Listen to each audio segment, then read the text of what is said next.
Object oriented programming में हमने constructor इन सी plus plus को स्टार्ट किया हुआ था, जिसका ये थर्ड पार्ट है। और अगर आपने इससे related first and second part को नहीं देखा तो उनके लिंक आपको डिस्क्रिप्शन के अंदर मिल जाएंगे, आप चेकआउट कर सकते हैं। और आज हम देखने वाले हैं कॉपी कंस्ट्रक्टर इन सी प्लस प्लस को, जिसमें हम देखेंगे कि कॉपी कंस्ट्रक्टर क्या होता है, हमें कॉपी कंस्ट्रक्टर को यूज़ करने की ज़रूरत क्यों पड़ती है, और कॉपी कंस्ट्रक्टर को समझने के लिए हम एग्जाम्पल प्रोग्राम भी देखने वाले हैं। और अगर आपने मेरी C plus plus programming series से रिलेटेड प्रीवियस वीडियोज़ को नहीं देखा तो प्लेलिस्ट का लिंक आपको डिस्क्रिप्शन के अंदर मिल जाएगा, आप चेकआउट कर सकते हैं। अस्सलाम वालेकुम friends, welcome to technical Amar. So first video के अंदर हमने देखा था कि कंस्ट्रक्टर क्या होता है, डिफ़ॉल्ट कंस्ट्रक्टर क्या होता है और हम कंस्ट्रक्टर को किस तरह से यूज़ कर सकते हैं। सेकंड वीडियो के अंदर हमने देखा था कि पैरामीटराइज कंस्ट्रक्टर क्या होता है एंड कंस्ट्रक्टर ओवरलोडिंग क्या होती है। आज हम देखने वाले हैं कॉपी कंस्ट्रक्टर इन सी प्लस प्लस को। सो चलते हैं डेव सी प्लस प्लस पे और इसे देखते हैं प्रैक्टिकली। सो कंस्ट्रक्टर को समझने के लिए हमने क्या किया था, यहाँ पे क्लास बनाई थी कैलकुलेटर के नाम से। उसके बाद हमने क्या किया था, यहाँ पे दो डेटा मेंबर्स बनाए थे ए एंड बी। उसके बाद हमने क्या किया था, यहाँ पे एक डिफ़ॉल्ट कंस्ट्रक्टर बनाया था जिसके अंदर कोई भी पैरामीटर नहीं था। उसके बाद हमने क्या किया था, यहाँ पे एक पैरामीटराइज कंस्ट्रक्टर बनाया था जिसके अंदर हमने दो पैरामीटर्स को पास किया था। उसके बाद हमने क्या किया था, एक और पैरामीटराइज कंस्ट्रक्टर बनाया था जिसके अंदर हमने एक पैरामीटर को पास किया था। सो आप यहाँ पे देख सकते हैं कि फंक्शंस के नेम सेम ही है, कैलकुलेटर, कैलकुलेटर एंड कैलकुलेटर। तो इसे हम कहते हैं फंक्शन ओवरलोडिंग, क्योंकि हमारे पास ये जो फंक्शंस हैं ये क्या हैं, कंस्ट्रक्टर हैं, तो इसे हम क्या कहेंगे, कंस्ट्रक्टर ओवरलोडिंग। उसके बाद हमने क्या किया था, यहाँ पे एक फंक्शन बनाया था डिस्प्ले नंबर्स, जिसके अंदर हमने क्या किया था, ए एंड बी की वैल्यू को प्रिंट कराया था। सो हमने क्या किया था, यहाँ पे एक ऑब्जेक्ट बनाया था, तो इसके लिए कौन सा कंस्ट्रक्टर कॉल होगा, डिफ़ॉल्ट कंस्ट्रक्टर कॉल होगा, क्योंकि इसके अंदर कोई भी हमने आर्गुमेंट्स पास नहीं किए थे। और यहाँ पे एक और ऑब्जेक्ट हमने बनाया था C2, जिसके अंदर हमने दो आर्गुमेंट्स को पास किया था, तो इसके लिए कौन सा कंस्ट्रक्टर चलेगा, जिसके अंदर दो पैरामीटर्स होंगे। और हमने यहाँ पे एक और ऑब्जेक्ट बनाया था C3 के नेम से, जिसके अंदर हमने एक ही आर्गुमेंट को पास किया था।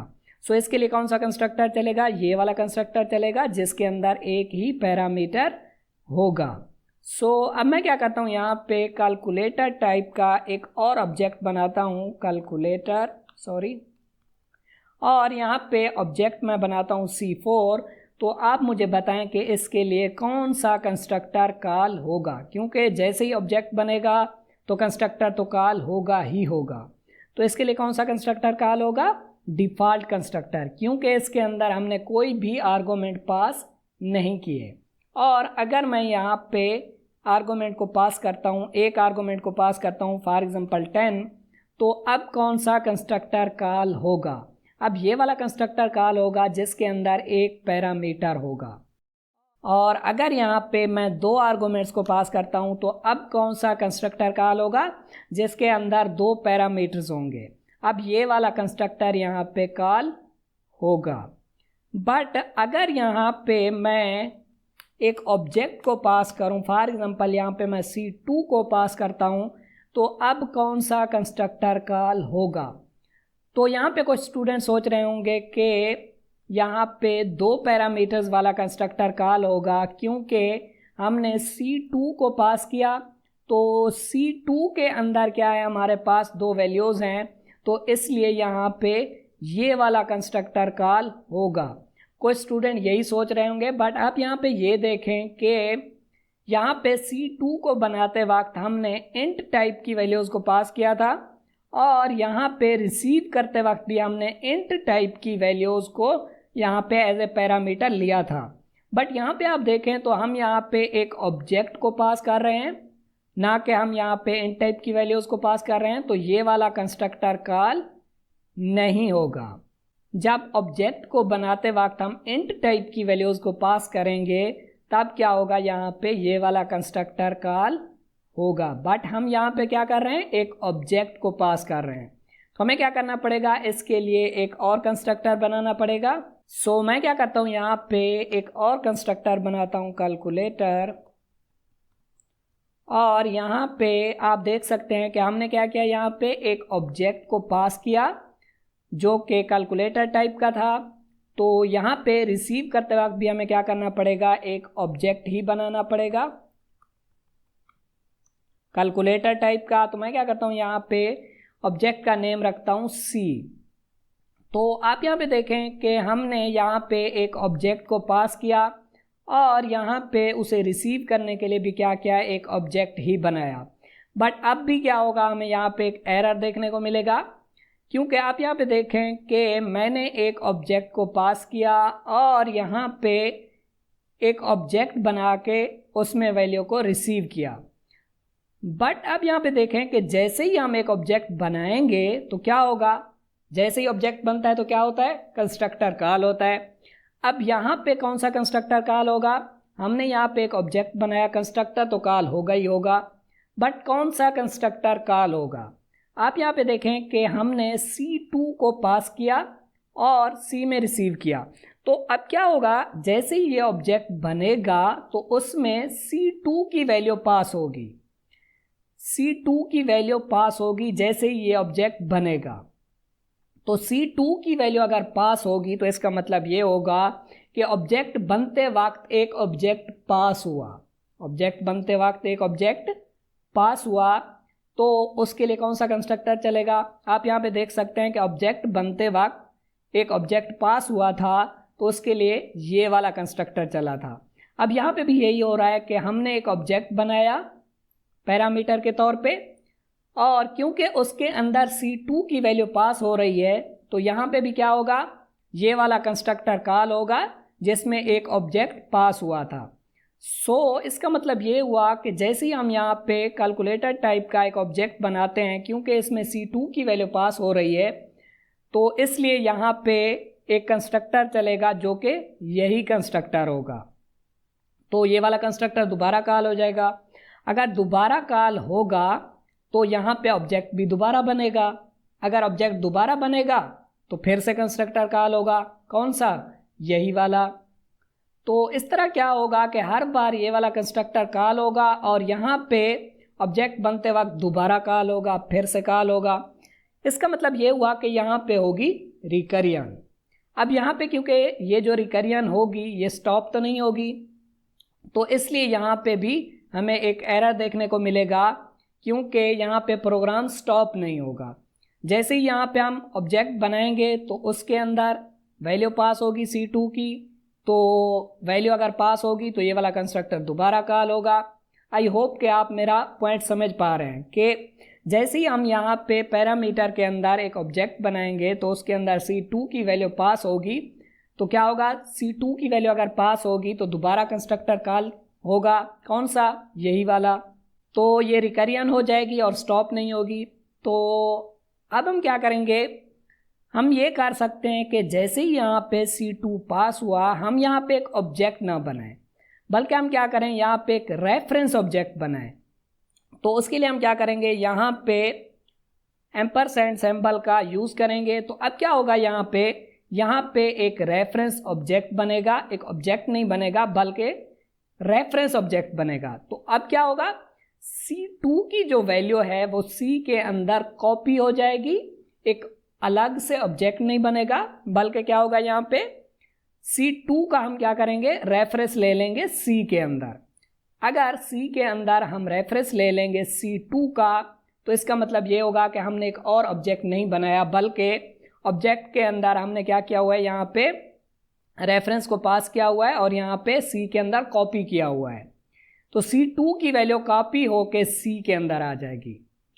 तो इसी को हम क्या कहते हैं, कॉपी कंस्ट्रक्टर कहते हैं। कि हमने क्या किया, ऑब्जेक्ट की वैल्यू को कॉपी किया इस ऑब्जेक्ट के अंदर, रेफरेंस के अंदर। तो इस तरह क्या होगा, हम रिकरियन से बच जाएंगे। तो अब क्योंकि C2 की वैल्यू C के अंदर आ चुकी है, तो अब मैं क्या करता हूँ कि A के अंदर रखा देता हूँ C डॉट A और B के अंदर मैं रखा देता हूँ C डॉट B।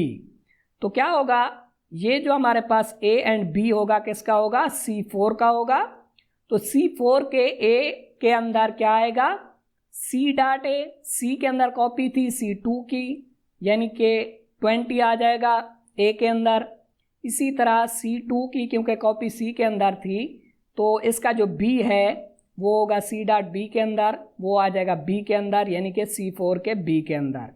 तो इस तरह क्या होगा कि हमने C2 की जो वैल्यूज़ थी उन्हें कॉपी कर दिया C4 की वैल्यूज़ के अंदर।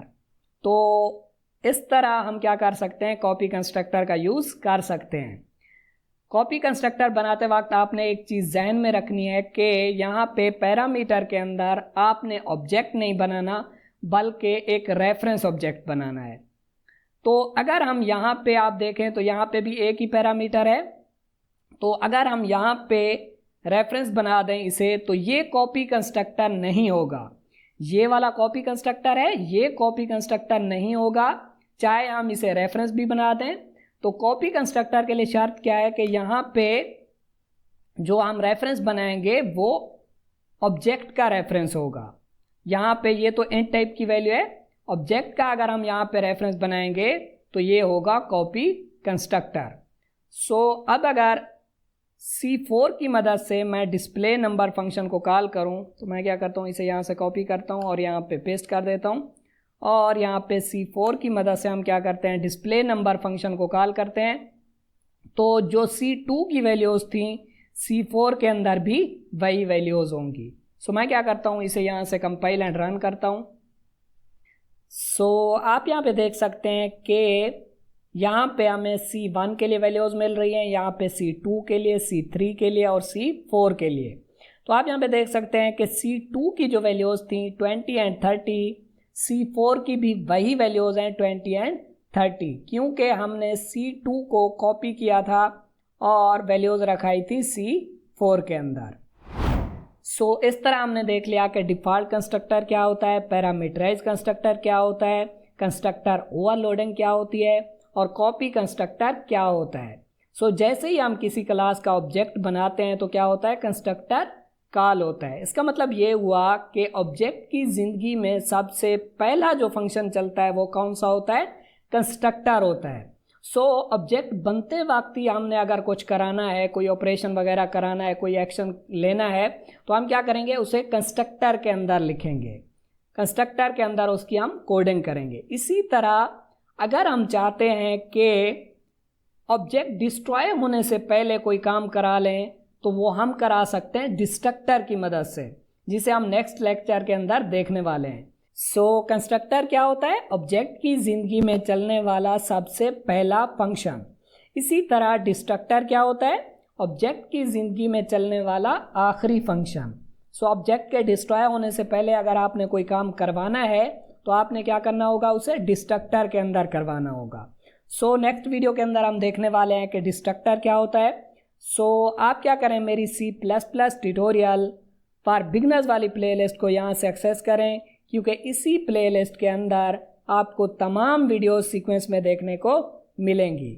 और अगर आप ऑब्जेक्ट ओरिएंटेड प्रोग्रामिंग से रिलेटेड वीडियोस को देखना चाहते हैं तो आप मेरी object oriented programming in C++ वाली प्लेलिस्ट को भी यहाँ से एक्सेस कर सकते हैं। और अगर आप C++ से रिलेटेड एग्जाम्पल प्रोग्राम को देखना चाहते हैं तो आप मेरी C++ एग्जाम्पल प्रोग्राम वाली प्लेलिस्ट को भी यहाँ से एक्सेस कर सकते हैं। इसी प्लेलिस्ट के अंदर मैंने तमाम टॉपिक से रिलेटेड एग्जाम्पल प्रोग्राम्स को कवर किया हुआ है। इन तीनों प्लेलिस्ट के लिंक मैं आपको डिस्क्रिप्शन के अंदर भी दे दूंगा और आई बटन के अंदर भी दे दूंगा। वीडियो अच्छी लगी हो तो वीडियो को लाइक करें और चैनल को सब्सक्राइब करें। Thank you.